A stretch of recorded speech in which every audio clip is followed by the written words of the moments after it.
Hey guys, what's going on? It's Eli, back with another review video, and continuing on, reviewing the Batman animated series. And once again, joining me is one of my good friends, Anchorman. Hello there. Yes. So that's right, guys. Now, we finally come to Season 3. Now, Season 3, well, more big changes approaching and have made their way into Season 3. And, yeah. And as was teased in the last episode of Season 2, a hint of what was to expect to come by the next season, yes, we would get it. And, yeah, what Season 3 has to offer, the first things we have to say, and I'm going first.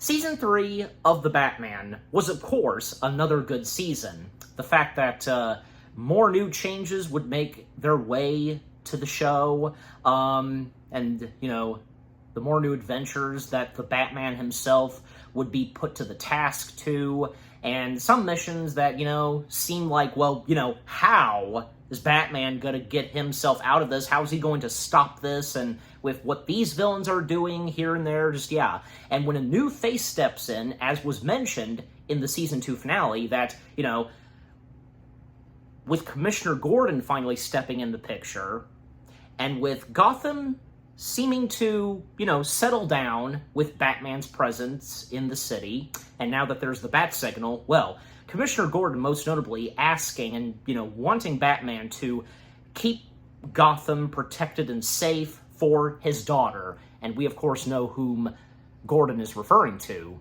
And, yeah, the fact that we finally get Barbara Gordon / Batgirl in this. And it's very interesting because usually it would be Dick Grayson / Robin who would step in first. But for this Batman variation, it's the other way around. And you know what? I think, in my opinion, and I'm sure the same goes for a lot of you, and I'm sure you too, Anchorman, that having Barbara step in first before Dick Grayson was an interesting move. And I think that how it was done pretty well. Yeah.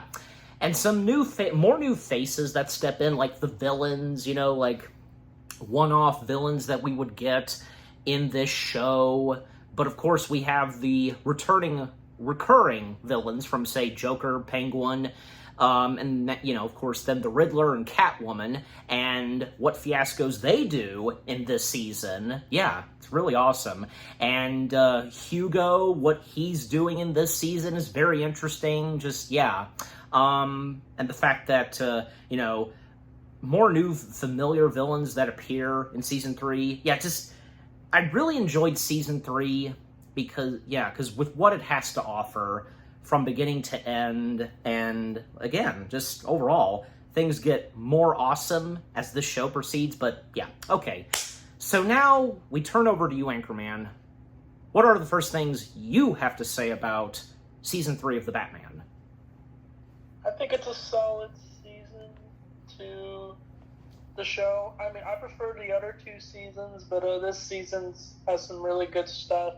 I like the debut of Batgirl. I was expecting Dick Grayson to show up at first, but then I realized it was Batgirl. I was definitely, like, I don't know, just surprised they chose that. So, but I am a big Batgirl fan, like I said. And there's I forget what else I was going to say, but, like, they explore, like, the dynamic between Batman and Batgirl really well in this season. I forgot to say, but, the reason why Robin couldn't show up at first in the show, I think, was because Teen Titans was still going on, and that's why Robin couldn't show up. And then eventually, after Teen Titans ended, Robin was allowed to show up. Yeah, that's interesting. That, you know, apparently, like you know, for what reason, like, you know, was he not allowed to show up yet, even with, you know, Teen Titans going on? I mean, I don't think that's really a thing as of now anymore. Just, you know, but yeah. Anyways. But, yeah, and was there anything else to say about Season 3? Your first thoughts and such before we dive into the season? I think the voice cast is still really good. Rita Romano as Batman is amazing. I do like the girl who plays Batgirl. I don't know if she still does acting, but... she does, yeah. That's nice. So yeah, she's definitely a good choice. I do like Tara Strong.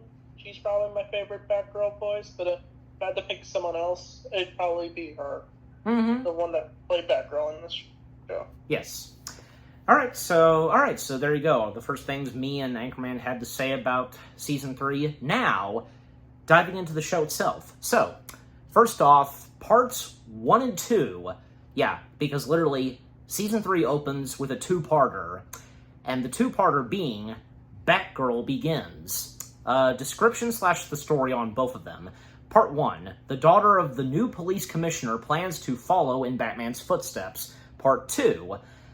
Pamela uses her power to control plants to gain revenge over Commissioner Gordon. Okay, so parts 1 and 2, Batgirl Begins. Well, literally, because we start off where, yeah, we first see Barbara Gordon herself, Batgirl, and apparently we've seen this kind of thing where something starts off like right in the middle of like maybe something intense or something, but then it's like, we go back early to see, what all happened, where it began, and then, yeah, where we pick up. But, yeah, and Barbara Gordon doing a bit of narration in this, excuse me, and by the way, of course, yeah, Barbara Gordon / Batgirl being voiced by Danielle Judovitz, if I'm even saying the last name right, but yeah. Yeah, but okay, but we'll come to you, Anchorman, because what are the first things you have to say about the two-parter of, that starts off season 3? I think it's a good origin for Batgirl. I really like her costume. I like the purple, black suit that she wears. And I wasn't expecting Batgirl to be friends with Poison Ivy in this show, because usually Poison Ivy is like a plant doctor Yeah. in most versions of Batman, but this time she's more of someone who wants to steal plants to save them or something, but then it leads her to becoming Poison Ivy later in the episode. Mm-hmm. And Poison Ivy's original name is Pam, and Pam being voiced by Piera Coppola. And yeah, that's pretty interesting that in this variation of Batman, and in the realm of animation, we have a world of Batman where Barbara and Pam, they were once friends, and before they would become who they are, which of course being Batgirl and Poison Ivy. And yeah, because, Barbara helping out her friend for a little bit in part 1, because, them breaking in, and apparently Pam, is hiring someone to do her job and such, and, yeah, and a disguised voice, and which, of course, with what Pam and Barbara are doing, like, it's, it's illegal, and they could get in trouble and such, but, yeah. But it's really interesting, like, how the origins of Poison Ivy is done in this, and with the addition that the fact that Poison Ivy was once friends with whom would become Batgirl. And yeah, Barbara being enthusiastic and such towards Batman, and what Batman is like, and when, she would very later, by, towards, like, say, the end of part 1 and up to part 2, she would become whom she would be, her very own hero, in the same territory as Batman, Batgirl, and the wardrobe that she has. I like that there's, she has some purple to her wardrobe. And, just like, say, how some of the other Batgirls we've seen, most notably, well, Yvonne Craig's Batgirl from the 60s Batman. Yeah, that's the big one. But, yeah, the fact, because, Batgirl, although, like, I think she at first refers to herself as Batwoman, but then, of course, it goes to Batgirl. Well, besides, we would get a Batwoman in DC, not to mention that Batwoman would technically get her own show, which, sadly didn't last long, but aside from that, because, yeah, seeing the origins and beginnings of Barbara becoming Batgirl, being, so idolizing Batman and learning about him and such, and yeah, because the events of parts 1 and 2 with what Pam is it's understandable what Pam is doing, saving the plants and all, but still, leading her to the dark side, and of course, like, when an accident occurs, and even, like, after, like, meeting whom she hired to do some of her bidding, and he was not satisfied that, yeah, being hired by a child and such, just, yeah. But, yeah, and is there anything else you have anything else to say on the two-parter, Anchorman? I think Batman gets mind control in this episode, two-parter. Yeah, he does. Yeah, the mind controlling was pretty interesting because like, oh gosh, because seeing Batman, turning technically evil but under mind control. Oh yes, and Temblor, that's his name, whom was being hired by Pam, and yeah, Jim Cummings voicing Temblor. But yeah, Temblor was pretty cool. But yeah, the mind control, and like when Pam does become Poison Ivy after the accident that occurs where she's infected and such, and yeah, and her causing some mayhem in Gotham, and what it leads to, yeah, Barbara becoming Batgirl, coming face to face with her ex-friend, and just, yeah, but just overall, the two-parter of season 3 of The Batman was excellent. What a way to start off the show, with its third season, and the fact that right away, because we get Batgirl, a new face, and she comes before Dick Grayson / Robin. It's awesome. And seeing that she used to be friends with whom would become Poison Ivy, wow, it's amazing with what this variant of Batman had to offer for this season. But yeah. And is there anything else left to say about the two-parter? I like how it also has Batgirl Begins, kind of like Batman Begins, the movie. This probably came out when Batman Begins already came out. Well, yeah, I mean, season 3 did premiere around the same year when Batman Begins came out, so I don't see, I guess, probably a little nod to the fact that same year we had Batman Begins, but yeah, anyways, but yeah, and anything else left on the two-parter? Don't think so. Okay. It's a solid episode. Yeah, solid two-parter episodes, but yeah, okay. Anyway, so, moving on. Next, episode 3, A Dark Night to Remember. This was pretty interesting, because yeah, description / the story. Bruce takes a blow to the head during a battle with the Penguin, and awakes the next morning with no memory of being Batman. Yeah, this was an interesting one, because, yeah, now that Batgirl is, well, at first, she's working alongside with Batman, but not officially. She shows up the same time when Batman shows up to come face-to-face with the Penguin, and his, two henchmen, the tall, skinny ladies with those claws, they wear masks, yeah. And Penguin, just, like, what the heck? Because when he first sees Batgirl, and this statue that Penguin and his two henchmen were stealing, but yeah, Batman trying to take care of Penguin and leaving Batgirl to take care of the two henchmen. But it ends pretty badly when something happens while they're out in the ocean, and Batman is knocked unconscious, really took a hit to the head, and almost throughout the episode, he has no memory that he is also Batman. He only knows that he's Bruce Wayne, and we get to see more of Bruce Wayne in this episode, attending to events, and, even when, like, say, when at a certain point, Penguin invades, like, a ceremony and such that happens, something that Bruce attends, and yeah, a good time for the Batman to show up, but yeah, he doesn't. Little does everybody know, of course, that Bruce is Batman, and little does Bruce know, because yeah, after he got hit in the head. And even when Batgirl has to step in, but yet there's no sign of Batman, just, yeah. And yeah, eventually Alfred does find out what's wrong with Bruce Wayne, and tries to help Bruce, restore his memory of being Batman, and the fact that, yeah, he shows him that down below his mansion is the Batcave, and that he is Batman, and retraining Bruce, the crime-fighting skills and so on, just, yeah.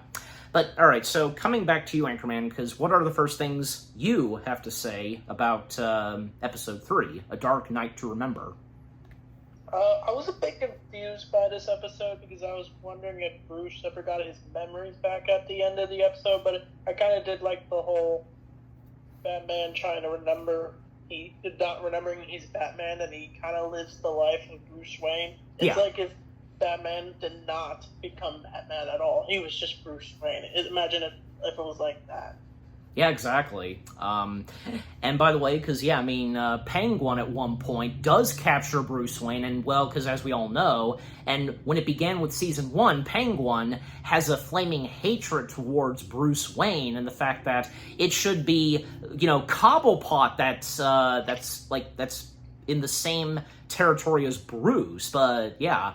And with Penguin interrogating and capturing Bruce, and yet, Batgirl having to rescue Bruce, and, still no sign of the Batman. Just, yeah. And even, say, when one of the most respected people in Gotham, Bruce, is captured, you'd think, of course, to everybody in Gotham that instantly Batman would show up to rescue Bruce. But, yeah, so... And even, say, when, Batgirl does get captured by the Penguin, and again, Alfred having to help regain Bruce's memory, and I would say yes. Because Bruce did get his memory back. He did, as the Batman. And, the climax when taking on the Penguin and the two henchmen, and, of course, And, of course, Tom Kenny, once again, voicing Penguin. You can't forget to mention that, But yeah, so turning back to you, Anchorman, anything else to say about Episode 3? I like how Barbara suspects Bruce is Batman, and she tries to make him admit it, but because he doesn't remember, it goes sideways. But then later in Season 4, I probably shouldn't say, but she does find out eventually, and then she just goes, I knew it. Yeah. That's what I liked about it. That kind of helps because, Barbara suspecting at first that he could be, but the fact that Bruce having his memory, having no memory that he's Batman, it kind of helps to having Barbara not have any indication that he is Batman. For now, at least. Mm. And by the way, because Batman did find out, of course, that, Batgirl is the Commissioner's daughter, so, yeah. Of course he's not going to tell, but, yeah. I think he did know. He was, suspecting about it in, the Batgirl Begins, but he doesn't... They don't fully admit to it until, later in the show. Nope, they don't. But anyways, so, okay, so is there anything else to say about, the third episode? I did like, Barbara Gordon's attire when she goes to the party. I felt like randomly mentioning that. It kind of reminds me of how she looks in most versions. Yeah, okay. All right, well, I guess that's pretty much it for what we have to say about Episode 3. But yeah, just overall, Episode 3 was another good one where we get a story in something Batman where apparently, because Batman, Bruce Wayne, has no memory that he is also Batman and is just, Bruce Wayne. So that was an interesting concept and how it was done in this variation of Batman. So yeah, besides, because...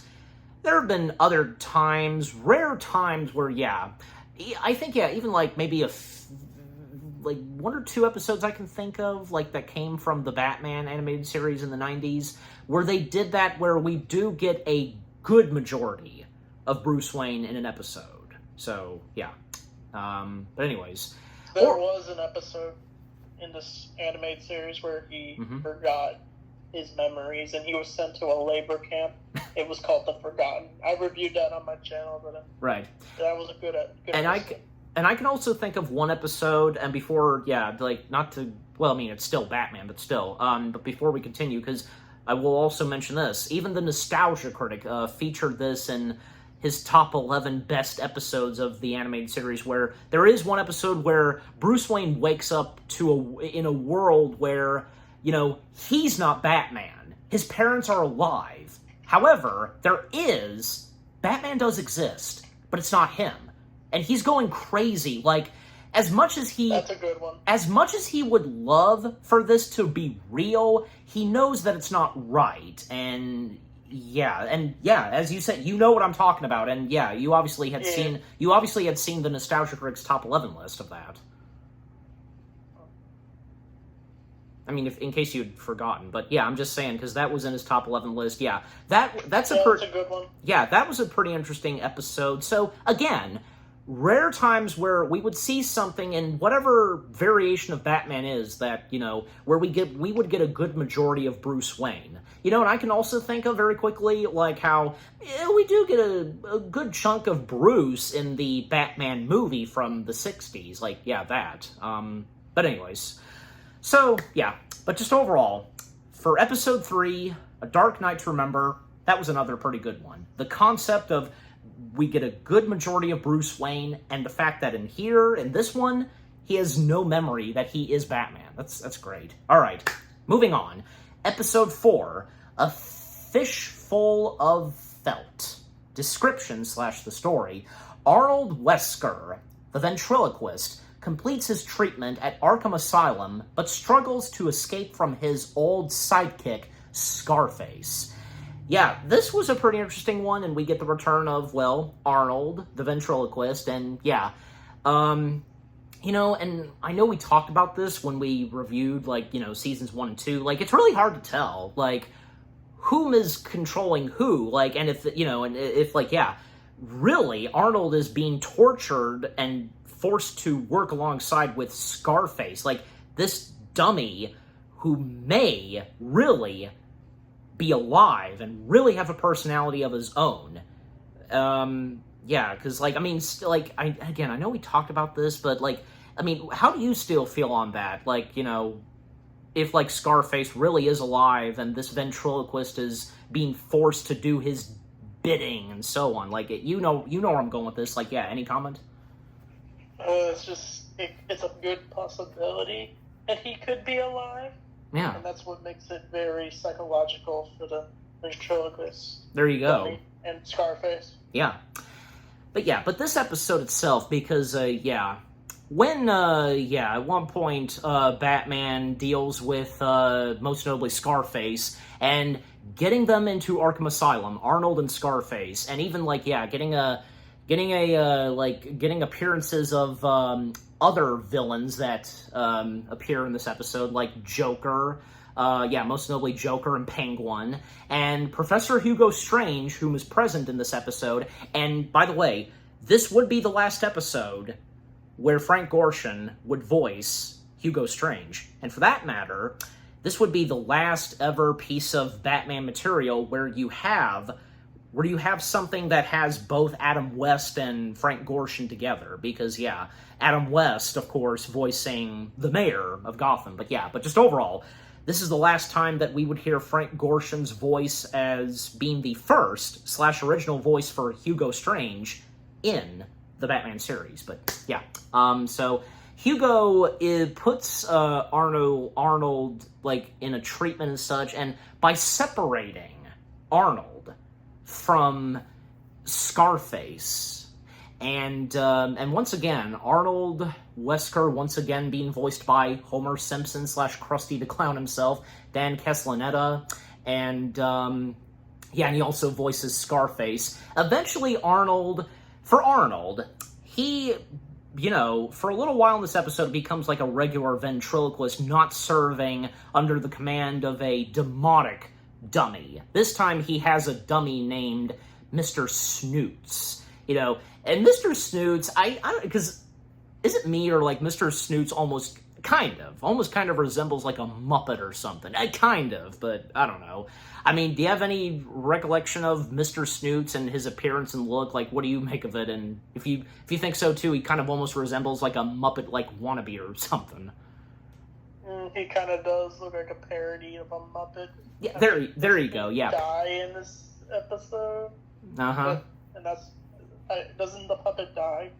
Yeah, because, before we get to that, because also, John DiMaggio also voicing Rhino / Muggsy in this episode, but yeah, because, like, the journey that takes Arnold, and yeah, definitely in the hands of Hugo Strange, where he puts Arnold in, and being separated from Scarface, but somehow, Scarface, whom was separated from Arnold, when Arnold was let go from Arkham, Scarface reunites with Arnold, and yeah, Arnold being tormented by seeing the appearance of Scarface again, and Batman being being hot on their trail of that. But okay, but we'll turn over to you, Anchorman, because I haven't come to you yet on this episode. Like, yeah, what are the first things you have to say about this episode?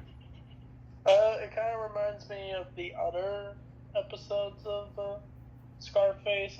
There's one that's from the new Batman Adventures, which was like a continuation of the animated series. They did an episode with the ventriloquist, and it was kind of similar to this episode. Yeah. In storyline. Okay. And yeah, because, like, and to speed things up some, because, yeah, like, the climax where, yeah, because you have, like, Arnold having both Scarface and Mr. Snoots in his hands, and Scarface, like, taking on Mr. Snoots, and Batman present, and, yeah, it's just, it's a bit intense, and, you know, for Mr. Arnold, and with, you know, the dummies he has, even when, like, yeah, Arnold being separated from them, and, well, only Mr. Snoots meets his demise, but, yeah, and when Batman realizes that it was Hugo's doing, he sent Scarface to be reunited to poor Arnold. Just, yeah. That's like, you know, like right there, like that's one of our early tastes where, yeah, Hugo doesn't seem whom he is, especially since he's one of the big main guys at Arkham. Just, yeah. But, anything else to say on episode 4? It was definitely an alright episode for sure. I definitely thought the sock puppet Muppet thing ventriloquist uses interesting. And it, you know, it seems like somehow Mr. Snoots did have a personality of his own. So yeah, Pretty much. Yeah. However, it's possible, and through, I mean, you know, because of Arnold and with Scarface and now Mr. Snoots, just, yeah, hard to tell. But anyways, but yeah, just overall, that episode 4,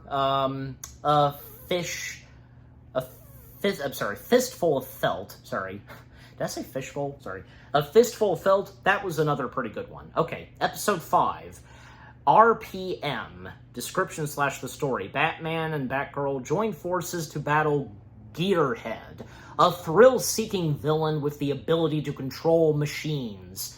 This episode, it has a lot to do with, like, say, race cars and driving and such, and, well, you know, a new villain that steps in that Batman and Batgirl come face-to-face with, which being Gearhead, and Gearhead being voiced by Will, Friedel, if I'm even saying that last name right, but yeah.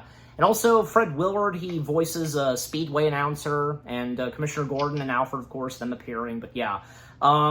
Yeah, it's interesting, like, with this villain and his capabilities of taking control of other vehicles that are in his way, even when he takes control of, like, say, the Batmobile and Batgirl's cycle. You know, not to mention, can't forget to mention this, that eventually, yeah, Batgirl does get her very own, like, communications device, her own, like, Batarang and so on, and yeah, starting to officially be partners with Batman, yeah, which happens at the very end of this episode, but yeah, just to throw that out. And the fact that Gearhead using, like, micro-technology or something, you know, to gain control, but of course, and even when, like, say, yeah, Gearhead manages to take down Batman at first, when, like, say, he completely obliterates, like, has, you know, Batman's Batmobile vandalized, just, yeah, damaged, destroyed, yeah. This calls for a new Batmobile to step in, and yeah, the new Batmobile that steps in was pretty cool too. But, okay, now we'll turn over to you, Anchorman, because, yeah, the first things you have to say about episode 5? This is definitely an interesting episode. Gearhead is one of the obscure Batman villains. And it was wild that he was able to destroy the entire Batmobile, and then Bruce has to build a new one. They probably did it just so they can have a new toy to sell, but I guess that's okay, since it's cool to see a cooler-looking Batmobile. Yeah, definitely. And what did you think of the new Batmobile design? It looks super sweet. It kind of reminds me a little bit of the Arkham Batmobile. I know that Batmobile is very different from this one, but Well, yeah. I got some vibes from it. Mm-hmm. And what about, say, Gearhead? Like, what's say on that, on the villain that we get in this episode? He kind of reminds me of the villains of the Fast and Furious movies. That's all about driving cars. Yeah, true. Yeah. But yeah, so, because, Gearhead was pretty cool, and the fact that, again, we get some one-off villains in this variation of Batman, and Gearhead's one of them, with what this character's like. He's a major car driving person, but an evil one, and now he manages to take down Batman and Batgirl at first, but in the end, Batman and Batgirl take him down. So managing to, outwit his technology and so on. But is there anything else left to say about this episode? I even like how Barbara has to take her driving test. She ends up chasing Batman when he gets into the car chase with Gearhead. Yeah. Okay. All right. So, I think that's pretty much it. Yeah. But, just overall, that episode was pretty good with what, episode 5 has to offer, and how we get a new Batmobile. Batgirl really makes it big time working with Batman, as I mentioned. Overall, that was a good one. Another good one for the season. Okay. Next up, episode 6. Brawn. Description / the story. Batman is forced to combat the Joker, who has used Bane's experimental serum to give himself super strength.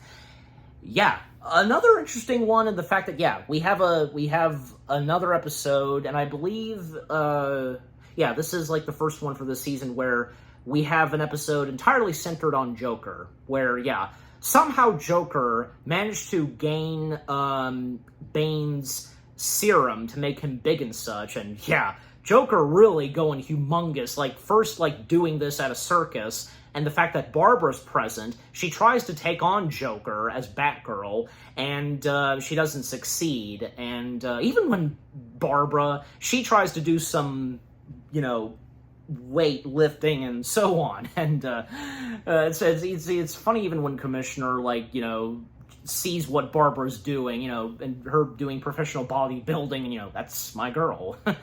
And because with what goes on with Batman, he does make a very own special, armored suit to take on Joker, and we do get a brief appearance of Bane, but overall, it's an interesting concept with how, the fact that, in Season 2, we had an episode where Joker pretends to be the Batman. Thankfully, everybody in Gotham quickly realized that it was Joker dressed as Batman. So, after that, this time, Joker is doing something else different where, he gains the serum from Bane, and just what goes down in this episode with Joker using it. Eventually, of course, in the end, Batman and Batgirl, they succeed on taking down the Joker, and Joker no longer using the serum, But turning over to you, Anchorman, because the first things you have to say about this episode. This episode's storyline is a bit similar to the plot of Batman Arkham Asylum, where, spoilers, the Joker uses, the Titan that Bane uses, and he's able to turn himself into a giant Joker monster. Mm-hmm. I think they probably used elements from that episode when they were doing the Arkham games a couple years later. You never know. But I did it would have been cool to see Bane a lot more in this episode, but I did like the fight between the Batbot and the Joker. Yeah.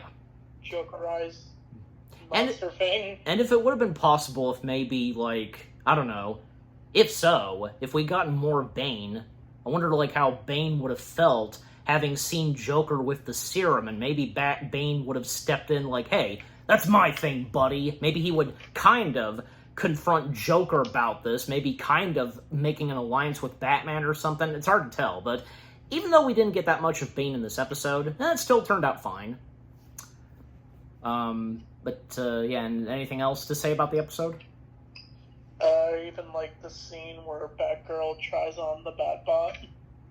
Yes, that's funny. Yeah. and Batgirl at this time, like, yeah, and how she's using the Batbot, yeah, pretty funny. But anyways, yeah, just overall, the episode 6, Brawn, that was another pretty good one. Another interesting take on Joker in this, with what he does this time, something very different than he usually does as, well, the Clown Prince of Crime. Okay, so, next up, episode 7. The Laughing Cats. Description / the story. Batgirl suspects that Catwoman is behind the theft of a rare Siberian leopard. However, Batman has other ideas. This was another pretty good one, and, Joker comes back right after the previous episode that centered on him. He was the main focus / villain of that episode, so now he's back. Well, technically he's one of the main focuses, but not just him. Catwoman, who comes back, and Catwoman once again being voiced by Gina Gershon, and, well, can't forget to mention Joker once again being voiced by Kevin Michael Richardson. But a new face that steps in, that being Kilgore Steed, Yeah, this episode was pretty interesting, because, like, the whole thing of, the Siberian leopard, and, because, like, seeing, like, the leopards and, as I recall, like, gorillas or something, but, and to save rare animals that are being hunted, and the fact that Catwoman and Batgirl first come face-to-face with one another, and technically, because we see Catwoman and Batman technically joining forces briefly, but, but we'll turn to you, Anchorman, because what are the first things you have to say about this episode? I do like Batgirl and Catwoman's little meetup for the first time in the show, and it leads to, like, Batman and Batgirl going on a detective mission to find out if it was Catwoman or not, and the hyenas are, like, yes, Joker's pets, and also be, like, Harley Quinn's pets from, like, the animated series. That's right. And anything else to say about this episode? Don't they go in, like, a maze or something in this episode? They have to go through, like, dangerous trials. Yeah, that was another interesting one, too, because, like, the whole maze thing was interesting, because I recall now, because at one point, Batgirl, Catwoman, and Batman are separated, and because of the maze thing, and what'd you think of and anything to say on the new face that steps in, Kyle Gore Steed, if I'm saying that right, which, by the way, Steed being voiced by Charles Napier, but anything to say on Steed? Is he, like, the dude who gets captured by the Joker or something? I believe so, but I know he's another villain in this, so... Yeah, anything else? Anything to say on that character?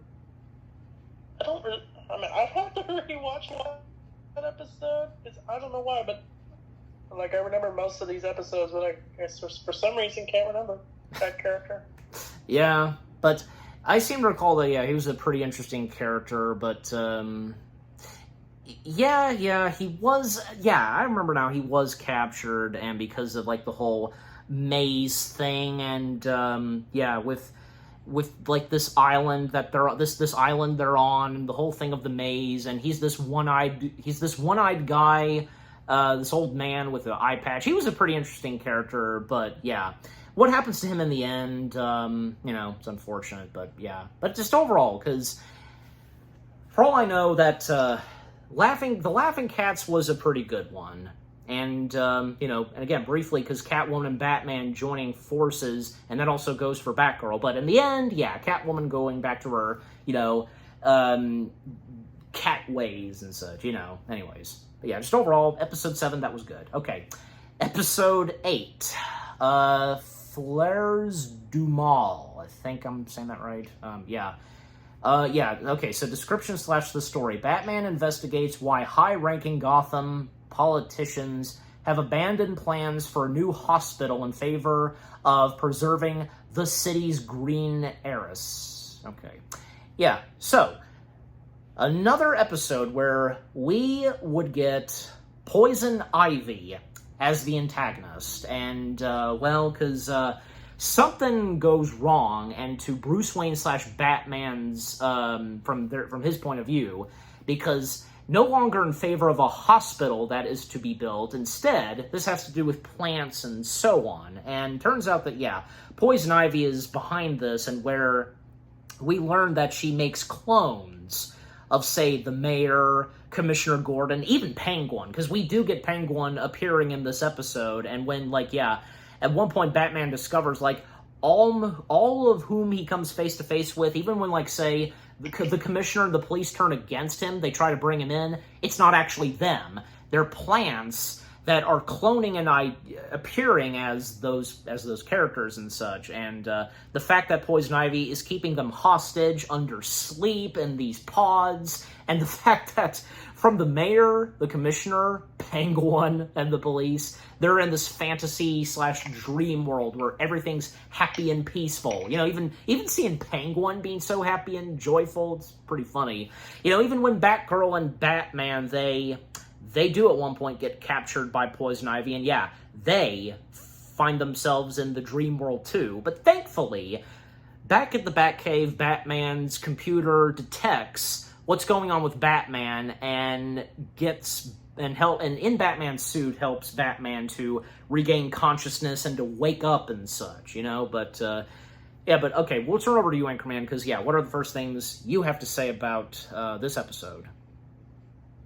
This episode was definitely unique. It was nice seeing Poison Ivy return, and I did like the fight scenes between the clones and the mystery behind it, and even the Paradise World was a wild choice. Yes, it was. We even get that infamous scene where Batman punches an old lady in the face. Yeah. Well, hey, by this point, Batman knew that it probably wasn't an actual nice old lady, so, you know, you can make that argument. But yeah. And anything else to say about this episode? I don't know why, but like the clones kind of remind me of like other DC storylines of where it's revealed to be the clones. Like it kind of reminds me of like the Suicide Squad game. I know that's off topic, but that game everyone was mad because Batman died in it, but then it was revealed to be a clone, an evil clone. Yeah, I mean, like, and it reminds me of that. Yeah, it's like they could have given the heads up that this is not actually Batman. It's like an evil clone and such. Like, they should have established that early on, but yeah, anyways. Yeah. May not have been one of the finest last voice performances for Val Kilmer, but look, you know, it was still worth Kevin Conroy. Kevin, thank you. Wrong Kevin, I guess, but yeah. My point being is that it may not have been one of the last final great times where we hear Conroy's voice performance as Batman, but look, he was still great as that Batman. It was a joy to still hear his voice, especially after his passing, even when the third and final installment, you know, of the Crisis of Earth and such, you know, that, we got to hear him one last time as the variation of Batman he first voiced, and along with him, Joker. But yeah, anyways, but yeah, but just, and also, with episode 8, like, yeah, it was really cool, like, to see Batman and Batgirl come face-to-face with their clones, and even when Batgirl whips out the lawnmower, just, yeah, that was funny. But yeah, just overall, episode 8, that was another pretty good one. Very interesting, like, with the more we get of Poison Ivy, and what evil schemes she does in this episode. Yeah. Okay, so, next up, let's see, 3, 4, 5 episodes left. Yeah, 5 episodes left. So, we come to the 5th and last episode of Season 3, Episode 9, Cash for Toys. Description / the story. Bruce is given a police bodyguard when a crazed toy maker tries to exact revenge on Wayne Industries for ruining his business.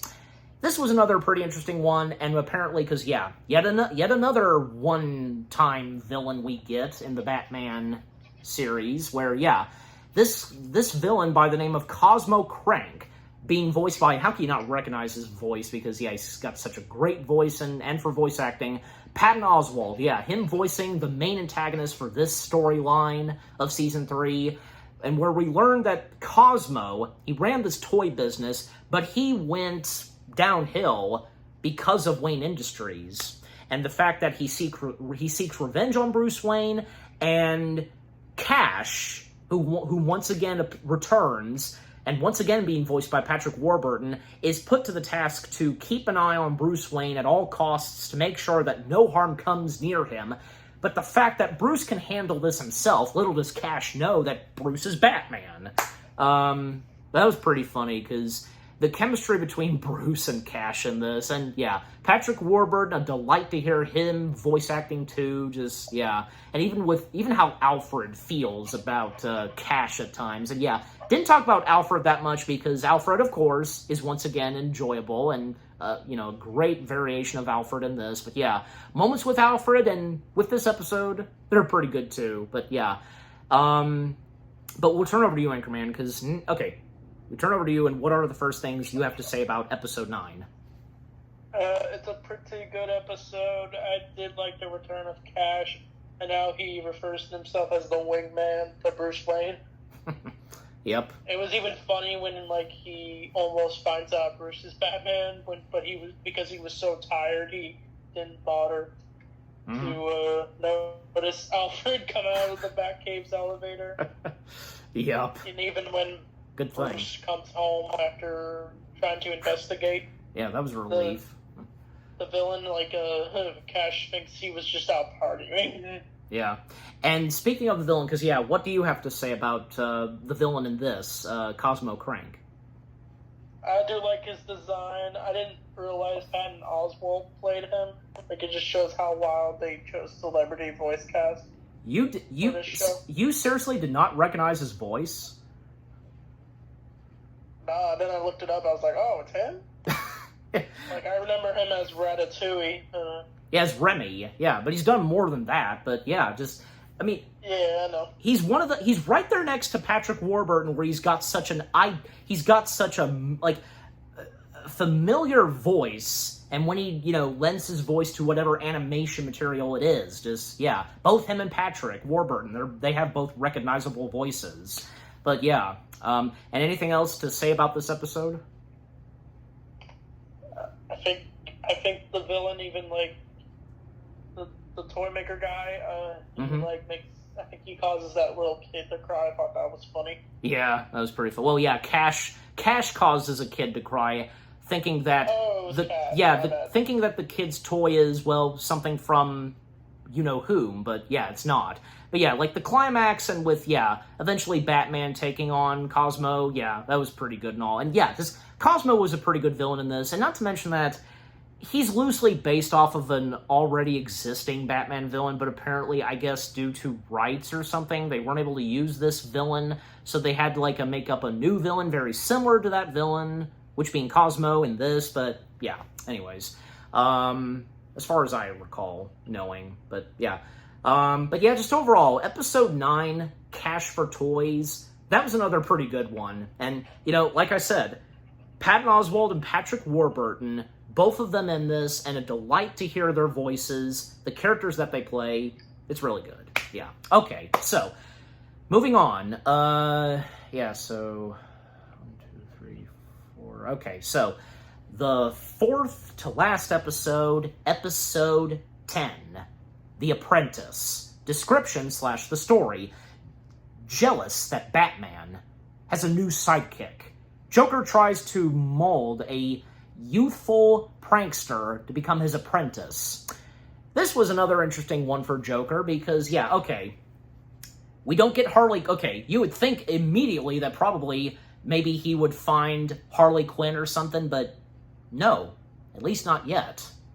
Because Joker stumbles upon this young kid whom tries to do some comedy, but he's not really good at it. And the kid named Donnie being voiced by Michael Rez, I hope I'm pronouncing his last name right, he's not really good at it, and when Joker discovers and finds him, brings him in, takes him under his wing, and to have him be his own sidekick and such, and again, because the fact that Joker, why? I mean, he already has 2 henchmen, but even though, they're technically his sidekicks, an official, sidekick like what Batman has, that kind of thing, just, with what goes on in this episode, and this innocent kid who is trying to be funny, and how he's taken in by Joker, and whom he would become, being Joker's sidekick, and when taking on Batman and Batgirl, and of course, eventually, in the end, Donnie is redeemed and does the right thing, not following in the footsteps of Joker and, being evil and so on, and taking down Joker. But we'll now turn over to you, Anchorman, because, what are the first things you have to say about this episode? When I saw the description of this episode, I thought it was going to be Harley Quinn, but it was not. And, No. I thought the kid was alright as Joker's sidekick. It was interesting to see the way he becomes the Joker's sidekick. Yeah. And Joker does have a sidekick in, the comics, but that's, in the Silver Age of Batman comics. Right. So I don't know if they got inspiration from that, or if this is just, its own thing. Mm-hmm. Yeah, and anything else to say about this episode? I did like at the end where, they go to the chemical factory, and then Yes. that's the finale. It kind of reminds me of Joker's origin. Mm-hmm. Yeah, it never fails that there have been times where, they would come up to, they would find themselves at the chemical location of Gotham, where, Joker's, that's where Joker was born, and the fact that, because here, him being betrayed and defeated by whom he took under his wing, being a sidekick, that's interesting. But, anything else you gotta say about the episode? I think that's it. Yes? I think I said that's it. Oh, okay. I didn't quite get that, but yeah. And that goes for me too. Just, overall, episode 10... The Apprentice, that was another interesting episode centering on Joker and predates what we know will more likely come, but as we all know by now, Joker finding a sidekick didn't work out that good, but what would come next until we get there? Oh yeah. Okay. Now, the third to last episode, episode 11, Thunder. Description / the story. Crazed millionaire Maximilian, Zeus takes control of Gotham from a ship hovering above the city. Yeah, this was an interesting one too, and I want to say, because, this guy, whom is the main antagonist for this episode, he's yet another one-off villain, and I don't know, because, it's kind of, reminding me... Maybe I was thinking, I might have thought of this at one point when I watched the episode, maybe, but as of now, I'm fully thinking of this where, it's kind of similar to, say, how, because we have this guy pretending to be Zeus, literally, and because, the Rome, kind of ancient armor and stuff like that this guy has, and his henchmen and so on. It's kind of reminded me how, in the 60s Batman show, we had this guy whom literally thought he was King Tut. If you think about it, I guess they're kind of in that same territory. Not really, but still. These beings whom they're, who they're pretending to be and such. You know what I'm saying? Just, in the evil way. But And Maximilian Zeus, being voiced by good old Phil Lamar, this episode was pretty interesting, and with what the heck is going on, because literally, Maximilian having this freaking big ship that floats and is hovering towards Gotham, almost literally gaining control of Gotham City, and it's up to Batman and Batgirl to take on Maximilian Zeus. And of course, as we all know, when it seems difficult that they seem to not able to stop and defeat Maximilian Zeus, especially with what he has and what they're dealing with in his ship, eventually, of course, they find a way, and, them taking down Maximilian Zeus. But we'll now turn over to you, Anchorman, because what are the first things you have to say about Episode 11, Thunder? It was cool seeing Maxie Zeus in this show. I do like Phil Lamar, who voiced Green Lantern in Justice League, and I was surprised that he would go on to voice him in this right. Maxie Zeus in this show. Mm-hmm. And I do like how it all takes place in the sky, where Batman has to use his flight gear to take him down.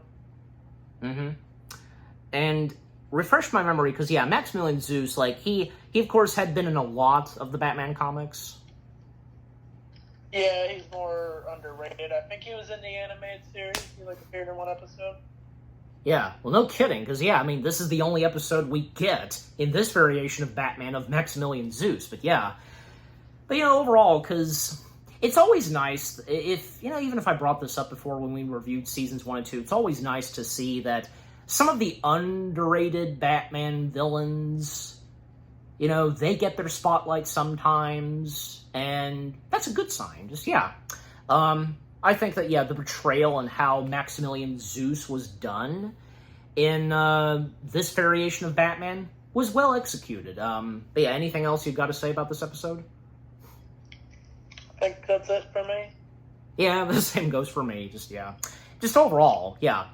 Episode 11, Thunder. It was yet another pretty good episode from Season 3, and how, you know, we get another underrated Batman villain, which being Maximilian Zeus. He gets his spotlight, and how this episode executed this character was pretty good. Yeah.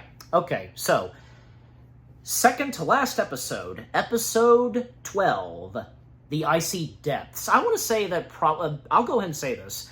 I think this was probably one of my top favorite episodes from this season, but yeah, okay. Description / the story. The Penguin, Mr. Freeze, and Alfred's old school friend search for a rare umbrella that is the key to a valuable treasure. This was a pretty interesting one, the fact, because, yeah, we have Penguin in this, but also Mr. Freeze, and Mr. Freeze once again being voiced by Clancy Brown, and this being, yeah, like, really the only episode that we get a lot of Mr. Freeze. Yeah, because I seem to recall he did briefly appear early on in this season, but yeah, we fully get him, and yeah, of course, Clancy Brown voicing him, and both of them, and someone else who steps in, they are going at it, like, getting their hands on this umbrella that contains something. It's basically, it contains, like, a location, like a map and such, to something that is in the oceans of Gotham, underwater. And, yeah, because they're seeking this treasure, and it's pretty interesting with what goes on.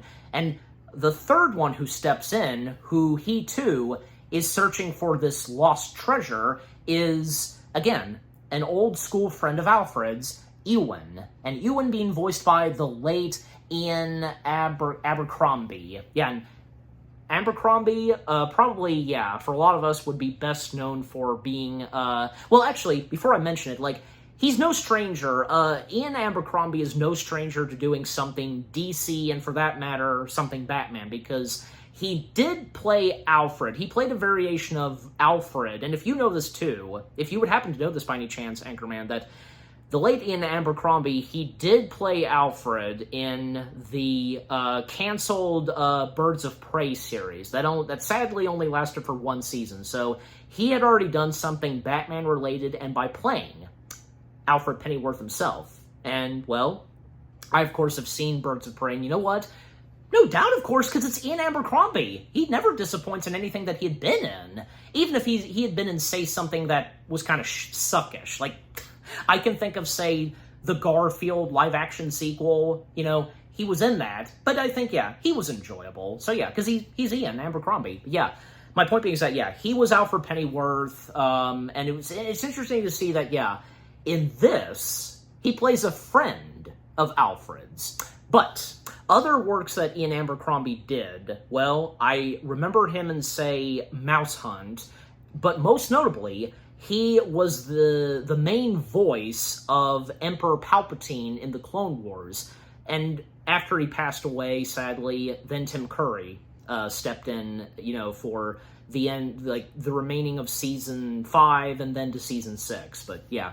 So, yeah, Ian Abercrombie and what he brings to... And also, I can't forget to mention, too, that I also remember Ian being in Rango. So, that's two Gore Verbinski films that Ian was in. Nice. But, yeah, overall, Ian Abercrombie as Ewan, well, he was really good as Ewan, and the fact, because we learned that Alfred had a school friend, and them reuniting, and when Ewan gets Alfred involved in this treasure hunt thing, but we'll now turn over to you, Anchorman, because, yeah, I've been talking a lot of this, and mostly on Ian, but what do you have to say on this episode? First things you have to say.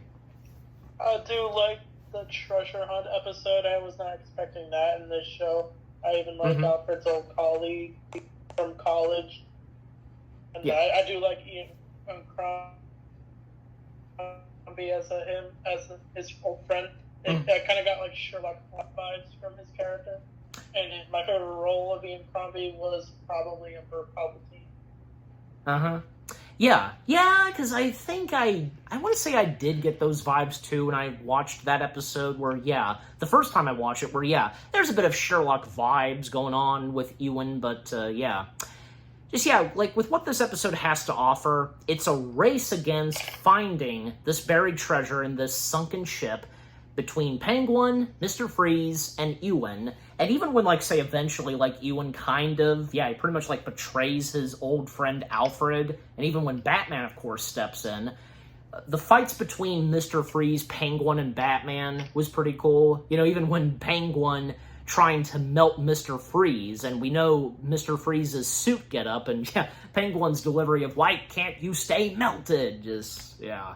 And eventually, yeah, when they do find the buried treasure, but in the end, all ends badly when, like, say, yeah, water starts to emerge and, you know, chaos unleashing for them and them evacuating. And eventually, in the end, the treasure was not worth to recover and such. Yeah. So anything else left to say on this episode? I do like at the end where they have to escape the room that they're in to get out of where the treasure could be, and then it just all comes to an end nicely.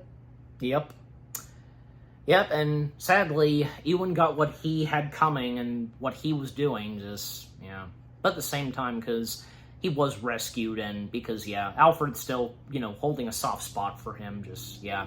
Yeah, but just overall, the second to last episode of Season 3, Episode 12, The Icy Depths, that was a pretty good one, and as I said earlier, that would probably be one of my top favorites from this season. And I know, I stated this before, where Penguin is one of my top favorite Batman villains, so, and because of that, some of the episodes that center on Penguin are some of my favorites, so, yeah. Especially one that comes in, like, two that comes in very later on in the show, but until we get there. Anyways, okay.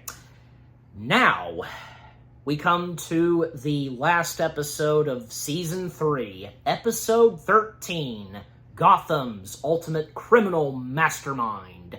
Description / the story. Hugo Strange uses his supercomputer to predict Gotham's future crimes. However, the computer begins to take a mind of its own. Yeah, this was a really good episode and another good one to end off another good season of the Batman, because, yeah, another one-off villain that steps in. This time, it's machine. It's artificial intelligence by the name of Dave. And Dave, which is short for, and if I remember to do so, I will put a text of what it stands for. Yeah, Dave, that is from the hands of Hugo Strange. And by the way, Hugo Strange, this time, and as I said, after the passing of Frank Gorshin, and for one last time we would hear him as Hugo Strange early on in this season, well, Richard Green steps in to voice Hugo Strange. And I say that, you know,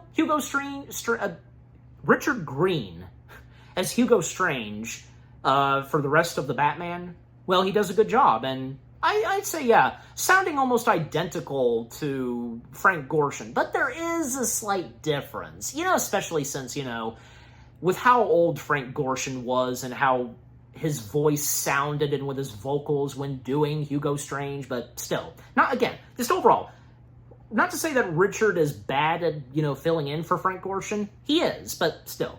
Anyways, yeah, so, point being is that Hugo has brought to life Dave, whom can predict and help with any future crimes that happen in Gotham City. And looks like, yeah, this is a sign / indication that Gotham may not need Batman's services anymore. However, later on in this episode, and it doesn't take that long to see, where Dave grows a personality and mind of his own. And by the way, Dave, being voiced by good old Jeff Bennett. Yeah, because him voicing another Batman villain that we would see a good chunk of times, Ragdoll, well, now he voices another villain, and this being a one-off villain. Yeah, but Dave, growing a mind to his own and starting to have the clutches of Gotham, and like having Gotham in the palm of his hands, and when he starts to go ballistic and what he does in Gotham City, and even when, like, say, he is determined, and obviously that also goes for Hugo, where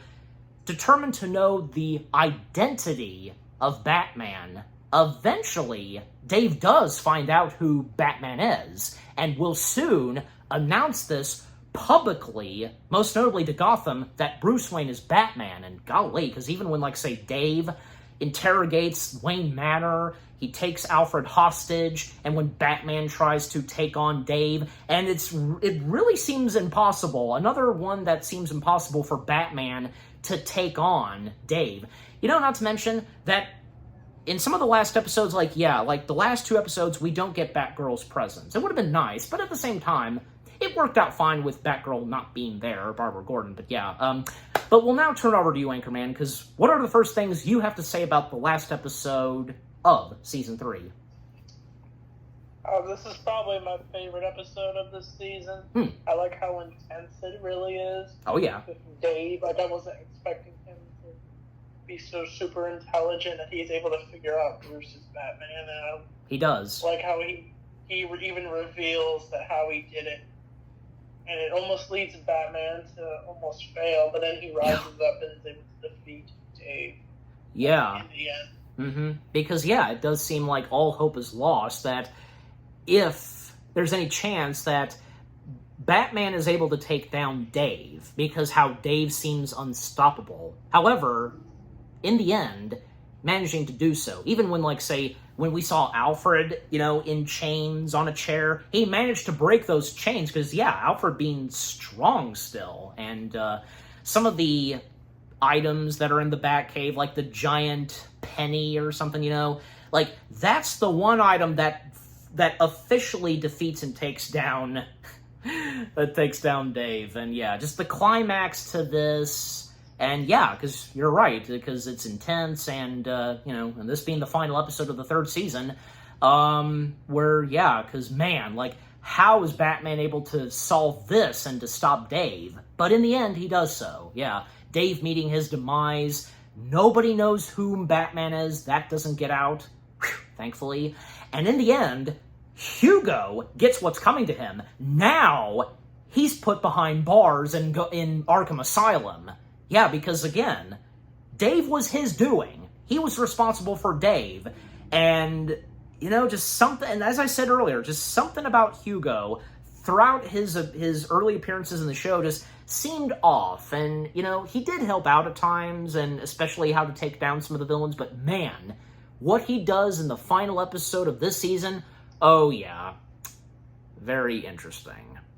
And yeah, just now seeing Hugo behind bars, where he once was a part of, like, he worked at, and he was one of the higher-ups of Arkham Asylum, now to be put behind bars, oh, that was pretty interesting. Yeah, what a heck of a way to end off Season 3, and with what happens in this episode. From Dave, Hugo Strange, and Batman's identity almost being revealed, and it seemed impossible to take down Dave, but they managed to do so.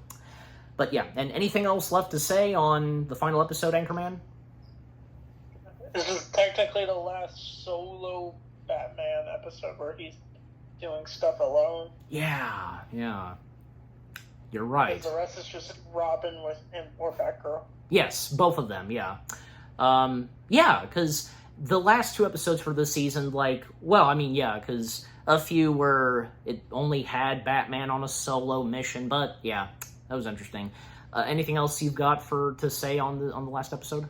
I like how Bruce ends up tricking Dave into being confused at who he is, like, naming various Batman villain origins, and it causes Dave to malfunction, and that's how he defeats him. Yeah. Yeah, definitely. And he even managed to unmask Batman, but like he was, like I said, he was able to rise up and and he finally beats David. He almost lost Alfred, which I thought was wild. Yep. Yeah, that's And like Alfred telling Bruce that that Gotham needs Batman more than Batman needs a butler, and that's a wild scenario for Batman. He has to choose to save the butler or Gotham. Yeah, that's another thing too. But in the end, everything turns out great. Both are rescued. So yeah, and safe and sound. And yeah, can't forget to mention, because I didn't mention them throughout this review, because Alistair Duncan, of course, voicing Alfred, and also Mitch Pileggi, voicing Commissioner Gordon. Because, throughout the entirety of Season 3, we get more of Commissioner Gordon. Now he starts to appear more, almost to the same amount as, like, say, Alfred. But, anyways. But, just overall, Episode 13, Gotham's Ultimate Criminal Mastermind, the last episode of Season 3. What a way to go out for that being the final episode, and, not to mention that, can't forget to mention this as well, somewhere in Season 3, we would get a new closing theme music to the credits. Do you know what I'm talking about? Yeah, we would get a different theme. Yeah. Not to mention that the Blu-ray, which, because, all of the discs, the Blu-ray menu to the Batman animated series, it's the menu music is that theme music that would make its way to Season 3. So I think it would have been. I'd just like to say. Go ahead. When I was watching it because I have the show on DVD, it ended up playing the Season 1 and 2 theme when I played it on DVD.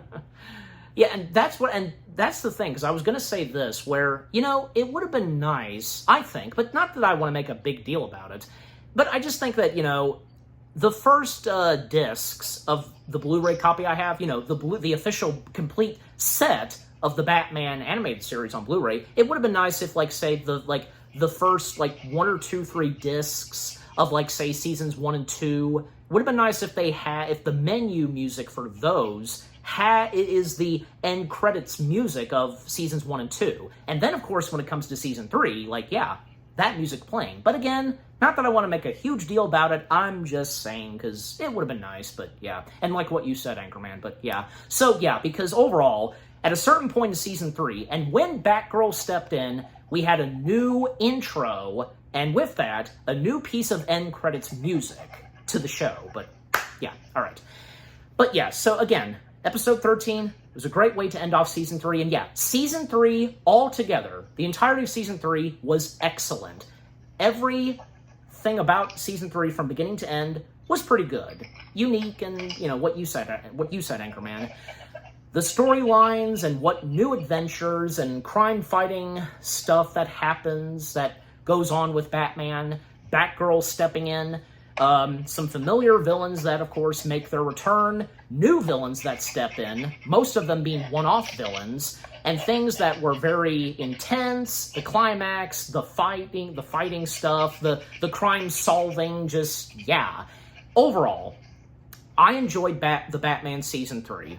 A new, more new things that happen for this season, and they just keep getting better and better as the show proceeds. Alright, but now we'll turn over to you, Anchorman. What are your final thoughts and results on Season 3? I think it's a good season overall. Like I said, I prefer the other 2 seasons, but I still enjoyed this season overall. I think it had a lot of fun ideas to incorporate Batman and Batgirl and being like a dynamic duo, and then Robin would come in the picture in Season 4, and then the show got a lot better. Oh, yeah. Yep, and because, you guys know what's next now that me and Anchorman, we've reviewed Season 3. Season 4, and man, what Season 4 has in store, it, again, just keeps getting better and better, so, So, is that all you've got to say, or final thoughts and results on Season 3? The theme song, I don't hate it, it's just, I prefer the first theme they did with the show. Yeah, okay. And is that it? Anything else left? Do you think the voice cast is great? Well, of course, yeah. Yeah, and I forgot to mention that too. The voice cast, of course, is great. And with whom is the voice of Batgirl / Barbara Gordon in this, and with the new villains that step in, just overall, the voice cast, excellent. Not a disappointment whatsoever. Okay, but alright, I think that's good. So yeah. So overall, Season 3 of The Batman, for both me and Anchorman, we enjoyed it, and yeah, like what you said, Anchorman, I respect what you say. You enjoy the first 2 seasons more than Season 3, but not to say you didn't enjoy Season 3 at all, still, you know. I enjoyed it. Yeah, that's good, yeah, and you're entitled to your opinion how you feel about Season 3 and, you know, and with the first 2 seasons, but yeah. So, there you go. Our final thoughts and results. And how we rate Season 3, well, we'll start with you, Anchorman. How do you rate this?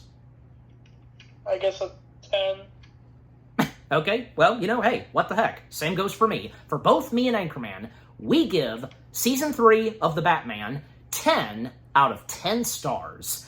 And what about you guys? What did you think of Season 3 of The Batman? What are your fondest memories, if any of you did watch this on TV, like, you know, through, say, Warner Brothers Kids or Cartoon, most notably, Cartoon Network? What were some of your favorite episodes? Were you excited to see that, yeah, we got Batgirl appearing, and the fact that Batgirl comes first before Robin, and some new villains that step in, like, yeah, seeing Poison Ivy, some one-off villains, and with what else goes on with, like, say, Joker, Penguin, Mr. Freeze, and you realize that, yeah, we didn't get anything of the Riddler for the season. I presume, like, yeah, like, as I seem to recall, he did briefly appear for, like, a cameo or so, but yeah, there's no episode that centers on the Riddler. But hey, it turned out pretty good, you know, with there not being an episode that centers on the Riddler, but until, like, say, the next 2 seasons, but yeah. And yeah, so again, which are some of your favorite episodes, the storylines, with what goes on with the characters, just... Yeah, and if Season 3 is one of your favorites of The Batman, just overall, what do you think of Season 3 of The Batman itself, and with what me and Anchorman had to say, our review, and yeah, what did you think of our review? Leave comments and give this review video a like, as always. And so, with all that being said, thank you very much for watching. We hope you guys enjoyed our review of Season 3 of The Batman. More review videos are coming your way. They're going to be awesome. Keep looking forward.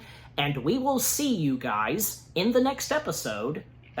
I'm sorry, in the next review, in the next video/review. My bad. We will see you guys. I'll leave that in. Why not? We will see you guys in the next video/review. Or hey, you know, same bat time, same bat review. Anyways. Okay, and any last words, Anchorman? You know, and say goodbye? Farewell. Yeah, and yeah, forgot to also bring this up. It was great to once again have you for this, and yeah, and until we review the next 2 seasons. Yeah, of course. I'd love to do the last 2 seasons of the show. Well, and thus, that's what we will do. Yep. So again, yeah, thank you for joining me once again, Anchorman. And yeah, you heard what he said, you know, farewell. And as for me, again, thank you very much for watching. Take care, and peace out.